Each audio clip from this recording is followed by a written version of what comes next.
Good morning. இப்போ நம்ம next என்ன ஆப்ஷன் பார்க்க போகிறோன்னா ஈக்குவல் பார்ட்ஸ்ன்ற ஆப்ஷன். இந்த ஈக்குவல் பார்ட்ஸ் அப்படின்ற ஆப்ஷன் நம்மளுக்கு எதுக்கு யூஸ் ஆகுதுன்னா, இப்போ இந்த லைன் இருக்குது பார்த்தீங்களா, இந்த லைனை நீங்கள் செலக்ட் பண்ணுறீங்க. செலக்ட் ஆப்ஜெக்ட் வந்து பாருங்கள், செலக்ட் பண்ணுறீங்க. செலக்ட் பண்ணதுக்கப்புறமா இந்த லைனை நான் ஈக்குவலாக பிரிக்கணும் அப்படின்னும் போது நீங்கள் எத்தனை ஈக்குவல் பார்ட்ஸ் பிரிக்கணுன்றதை நீங்கள் இங்கே போடணும் இன்புட்ன்றதை. இப்போ எனக்கு வந்து ஒரு 5 ஈக்குவல் பார்ட்ஸாக பிரிக்கணும் அப்படின்னும் போது ஓகே கொடுத்தீங்கன்னா உங்களுக்கு இந்த லைனை வந்து 5 பார்ட்ஸாக பிரித்து கொடுத்துரும். ஸோ அதுதான் ஈக்குவல் பார்ட்ஸ் அப்படின்றத மிஷின் பண்ணியிருக்காங்க. இப்போது எனக்கு வந்து இங்கே T8ன்னு காட்டுது பார்த்து ஸ்டார்ட் அண்ட் நேம் அப்படின்னு காட்டுது பார்த்தீங்களா. இப்போ நீங்கள் இங்கே நேம் சேஞ்ச் பண்ணிக்கலாம். இப்போ எனக்கு பாயிண்ட்டுடைய நேம் காட்டுது பார்த்தீங்களா 11, 8, 9, 10, 11ன்றத இதை வந்து எஸ்ன்னு கொடுத்துட்டு ஓகே கொடுத்தீங்கன்னா S0, S1, S2 அப்படி சேவ் ஆகிடும். சேவ் ஆனதுக்கப்புறம் ஓகே கொடுத்தீங்கன்னா உங்களுக்கு அந்த பாயிண்ட் எல்லாம் க்ரியேட் ஆகிடும். இப்போ நீங்கள் இந்த பாயிண்ட்டை வந்து ஸ்டேக் அவுட் மூலிமா நீங்கள் ஃபைண்ட் அவுட் பண்ணிக்கலாம். ஸ்டேக் அவுட் கொடுத்தீங்கன்னா அந்த பாயிண்ட்டை நீங்கள் ஃபைண்ட் அவுட் பண்ணி மார்க் பண்ணிக்கலாம். ஸோ அதுதான் அந்த ஈக்குவல் பார்ட்ஸ்ன்றது ஆப்ஷன். இப்போ நான் இந்த பாயிண்ட்டை வந்து இந்த ஆப்ஜெக்டை வந்து நான் டெலிட் கொடுத்துட்றேன். டெலிட் கொடுத்துட்டு இந்த பாயிண்ட்ஸ் எல்லாமே டெலிட் பண்ணிடுறேன். Wait 1 second. ஸோ பாயிண்ட்ஸ் எப்படி டெலிட் பண்ணுறதுன்றதை பார்த்துக்குங்க. கிளிக் பண்ணுறீங்க, டெலிட் போகிறீங்க, ஓகே கொடுத்துறீங்க. ஸோ இப்படி தான் நம்ம பாயிண்ட் டெலிட் பண்ணோம். நெக்ஸ்ட்டு மெஷர்ன்ற ஒரு ஆப்ஷன் இருக்குல்ல, இந்த ஆப்ஷன் எதுக்கு பார்த்தீங்கன்னா, மெஷர் போகிறீங்க,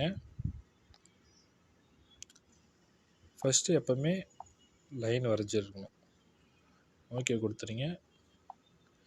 மெஷர்ன்ற ஒரு ஆப்ஷன் போகிறீங்க, கொடுக்குறீங்க. எத்தனை லென்த், அதாவது நீங்கள் ஈக்குவல் பார்ட்ஸாக பிரித்தது வந்து 2 to இப்போ 1 மீட்டர் கொடுத்தீங்கன்னா இப்போ வந்து 5 அது வந்து ஈக்குவல் பார்ட்ஸாக எனக்கு பிரிக்கணும் அப்படின்னு கொடுத்தீங்க. இங்கே வந்து மீட்டர் பை மீட்டரில் பிரிக்க போகிறீங்க. இப்போ வந்து எனக்கு வந்து 0.5 மீட்டர்ஸில் பிரித்து கொடுக்கணும் அப்படின்னா 0.5 அப்படின்னு கொடுத்தீங்கன்னா உங்களுக்கு 0.5 மீட்டராக இது பிரித்து கொடுத்துரும். அதுவே நான் 0.1ன்னு கொடுக்குறேன் பாருங்கள். 0.1 கொடுத்து ஓகே கொடுத்தீங்கன்னா எத்தனை பாயிண்ட்ஸ் கிரியேட் ஆகுது பாருங்கள். அதாவது இந்த 0.1 மீட்டர் 0.1லேருந்து உங்களுக்கு கிரியேட் ஆகும் 0.1. ஸோ இந்த 2 பாயிண்ட்டோட இன்டர்வல் வந்து 0.1. ஸோ அப்படி உங்களுக்கு கிரியேட் ஆகிட்டே போகும். ஸோ இதுதான், அதாவது நீங்கள் எங்கே கிளிக் பண்ணுறீங்களோ, நீங்கள் கீழே கிளிக் பண்ணியிருந்தீங்கன்னா பாருங்கள், நல்லா பார்த்துக்குங்க.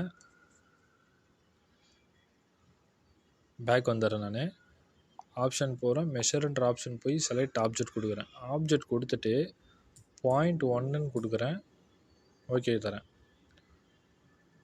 ஸோ எனக்கு இங்கேருந்து தான் பாயிண்ட் கிரியேட் ஆகிட்டு போகுது. ஸோ நான் அதுவே மெஷர்ன்ற ஆப்ஷன் போய்ட்டு நான் இங்கே கிளிக் பண்ணுறேன். இங்கே கிளிக் பண்ணிவிட்டு அதே 0.1ன்னு கொடுத்தேன்னா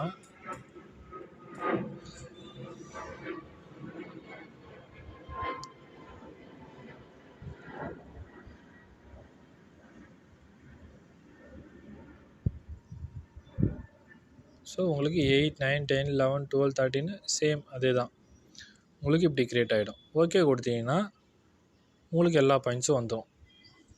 ஸோ நீங்கள் எல்லா பாயிண்ட்ஸும் நீங்கள் ஸ்டேக் அவுட் பண்ணி ஃபைண்ட் அவுட் பண்ணிக்கலாம். ஸோ அதுதான் அந்த ஆப்ஷன். Next okay, thank you.